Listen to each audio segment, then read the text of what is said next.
கிறிஸ்தியேசுவுடன் பார்ந்த சகோதரர்களே சகோதரிகளே, சோதனைகள் அழகானவை. சோதனை ரொம்ப அழகா வரும். சோதனை எல்லாம் எப்ப வரும் அப்படின்னா, நம்மளுடைய இக்கட்டான சூழல்ல சோர்ந்து போய் வீழ்ந்து போய் நம்பிக்கை இழந்து எல்லாமே போச்சு, அவ்வளவுதான், கடவுளும் கைவிட்டாரு, உலகமும் கைவிட்டுருச்சு, எல்லாமே போச்சு அப்படின்னு, எல்லா தோல்வி, எதுவுமே நடக்காது அப்படின்னு எப்ப நம்ம சோர்ந்து போறோமோ அப்பதான் சாத்தான் அழகா வருவான்.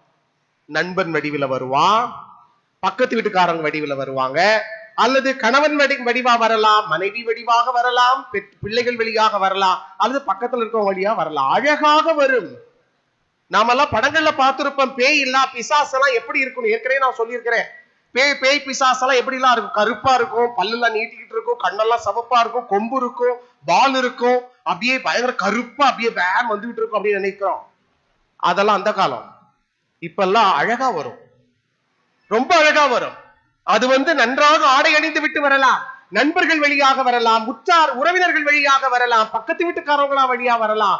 மிக அழகான வடிவிலே வரும். எப்ப வரும் அப்படின்னா, நம்முடைய பலவீன காலங்களிலே, நாமெல்லாம் சோர்ந்து போய் வீழ்ந்து போய் நம்பிக்கை இழந்த அந்த காலங்களிலே நம்முடைய அதை பயன்படுத்தி கொண்டு, நம்முடைய பலவீனங்களை பயன்படுத்தி கொண்டு இன்னும் பலவீனர்களாக மாற்றுவதற்காக சாத்தான் அழகான வடிவங்களிலே வரும்.